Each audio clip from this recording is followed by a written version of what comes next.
ASI మల్లేశ్వర్ని వెంటనే suspend చేయాలని SC ST BC minority మహిళా ఐక్యవేదిక డిమాండ్ చేస్తూ ఉంది. ఎందుకంటే నంద్యాల జిల్లా మహానంది మండలం తిమ్మాపురం గ్రామానికి చెందినటువంటి పొలిశెట్టి సరస్వతికి సొంతం మరిది భార్య మల్లేశ్వరి. సరస్వతి భర్త నాగపుల్లయ్య 2020లో అనారోగ్యంతో మరణించడం జరిగింది. అయితే నాగపుల్లయ్య మరణించిన వెంటనే సంతానం లేకపోవడం వలన, పిల్లలు లేకపోవడం వలన వీళ్ళకి మేము చూసుకుంటామని చెప్పేసి దగ్గర పెట్టుకొని మంచిగా మాట్లాడుతూ మొత్తం ఆమె ఆస్తినంతా కూడా ఏమేమి ఉన్నాయని ఎంక్వైరీ చేసుకొని మొత్తం ఒక వీలునామా, ఫేక్ వీలునామా రాయడం జరిగింది. ఎందుకంటున్నానంటే వీలునామా వాళ్ళు ఏదైతే డాక్యుమెంట్ చూపిస్తున్నారో ఆ డాక్యుమెంటు వాళ్ళ పేరు మీద లేదు అని చెప్పేసి నంద్యాల రిజిస్టర్ ఆఫీసర్ ఒక రిపోర్ట్ ఇవ్వడం జరిగింది. అంటే వాళ్ళు అది క్రియేట్ చేసిన డాక్యుమెంట్ తెచ్చి భర్త ఉన్నప్పుడు రాసినట్లు ఒక వీలునామా రాసి ఆమె భర్త సంతకాన్ని ఫోర్జరీ చేసి నాగపుల్లయ్య చేసినాడు అని వీలునామా నా అన్న మా అన్న నాకు ఇచ్చినారు ఆస్తి అంతా, ఆమె తదనంతరం నాకు ఆస్తి అని చెప్పేసి ఒక వీలునామా ఫేక్ది రాసుకోవడం జరిగింది. నేను శ్రీనివాసుని అడుగుతా ఉన్నా డైరెక్ట్గా, పొలిశెట్టి శ్రీనివాసుని, నువ్వు తప్పుడు వీలునామా రాసుకున్నా, ఫేక్ వీలునామా రాసుకున్నా, ఆ వీలునామాలో నువ్వు రాసినదే ఈమె తదనంతరము, మా వదిన తదనంతరం అని చెప్పి రాసుకున్నావు కదా, ఆమెకు మిగతా హక్కులు కల్పించినావు కదా నువ్వు రాసిన దొంగ వీలునామాలో. ఆ మిగతా హక్కుల ప్రకారము ఆమె తదనంతరం కదా నీకు రావాల్సింది ఆస్తి.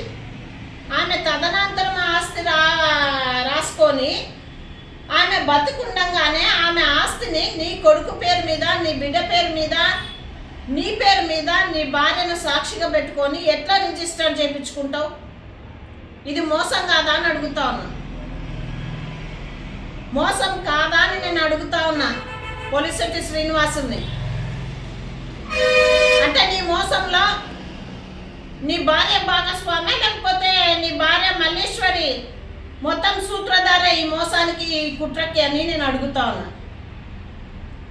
అంటే పోలీస్ డిపార్ట్మెంట్లో పనిచేస్తున్నాను, నేను ఏఎస్ఐని, నేను ఏం చేసినా అడిగే దిక్కు లేదు, నాకు అడిగేది ఎవరు అని చెప్పేసి నీ ఇష్టానుసారంగా చేసినావా అని నేను మల్లేశ్వరిని కూడా అడుగుతా ఉన్నా. అంటే భర్త చనిపోయి ఆమె బాధలో ఆమె ఉంటే ఆమెకు మాయ మాటలు చెప్పి ఆమెను దగ్గరికి తీసుకొని ఆమె భర్త ఆస్తినంతా కూడా ఆమెకు రానియకుండా మీరు కబ్జా చేసుకొని, మీరు రిజిస్టర్లు చేసుకొని, ఆమె ఇంట్లో కూడా ఆమెను ఉండనీయకుండా ఈరోజు బయటికి దొబ్బినారు. అంటే ఇంతకన్నా పెద్ద మోసం ఇంకోటి ఉంటుందా? మొత్తం డాక్యుమెంట్లు ఉన్నాయి, డాక్యుమెంట్ల ప్రకారమే నేను మాట్లాడుతున్నా. నేను చేస్తున్నది ఆరోపణ కాదు, వాస్తవం. మల్లేశ్వరిని వెంటనే సస్పెండ్ చేస్తే, ఈ డాక్యుమెంట్స్ అంతా కూడా వెరిఫై చేస్తే పోలీస్ డిపార్ట్మెంట్ వాళ్ళు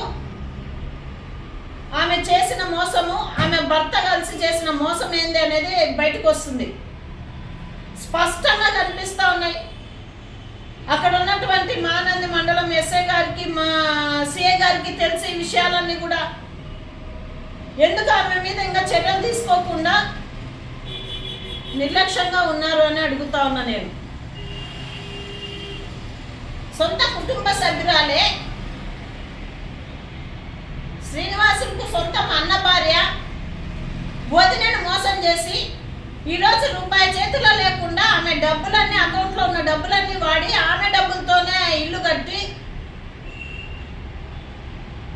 అందులో నీ ఇల్లు కూడా కలిపి 2 స్థలాలు, ఆమె స్థలం నీ స్థలము కలిపి కట్టించుకొని ఒకటే ఇల్లు కట్టించుకొని ఈరోజు ఇల్లు నాదే అని చెప్పేసి ఆమెను బయటికి దొబ్బి నువ్వు బాడిగలకి ఇచ్చుకొని తింటున్నావు. అసలు ఏం ఉద్యోగం చేస్తున్నారు? పోలీస్ డిపార్ట్మెంట్లో కోట్ల విలువైన ఇల్లు నువ్వు ఎట్లా కట్టించావు మల్లేశ్వరి? నేను అడుగుతా ఉన్నాను మహిళా సంఘంగా.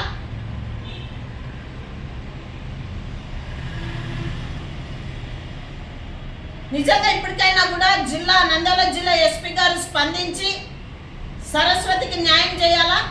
తక్షణమే మల్లేశ్వరి మీద, ఆమె భర్త మీద చీటింగ్ కేసు నమోదు చేసి ఆమెను సస్పెండ్ చేసి విచారణ చేపట్టాలని చెప్పేసి ఎస్సీ/ఎస్టీ/బీసీ మైనారిటీ మహిళా ఐక్య వేదిక తరఫున డిమాండ్ చేస్తూ ఉన్నాం. మా మహిళా ఐక్య వేదిక నంద్యాల జిల్లా అధ్యక్షురాలు, మా రాష్ట్ర అధ్యక్షురాలు కలిసి సరస్వతిని తీసుకొని జిల్లా ఎస్పీ గారికి మొన్న PGRSలో అర్జీ ఇవ్వడం జరిగింది. ఆ అర్జీ మీద పోలీసు వాళ్ళు ఎంక్వైరీ చేస్తూ ఉన్నారు, విచారణ చేస్తామని చెప్పారు. విచారణ పారదర్శకంగా లేకపోతే ఖచ్చితంగా సరస్వతికి ఎస్సీ/ఎస్టీ/బీసీ మైనారిటీ మహిళా ఐక్య వేదిక అండగా ఉండి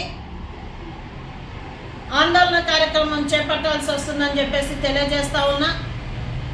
ఎందుకంటే 10 మందికి న్యాయం చేయాల్సిన డిపార్ట్మెంట్లో ఉండి, 10 మందికి ధర్మాన్ని అందించాల్సినటువంటి డిపార్ట్మెంట్లో ఉండి ఏఎస్ఐగా ఉంటూ ఈరోజు సొంతం కుటుంబ సభ్యురాలు తోడికోడలైనటువంటి సరస్వతిని మోసం చేసి ఆస్తి అంతా కాజేసి, కోట్ల విలువైన ఆస్తిని కాజేసి బుక్కాపురము అలాగే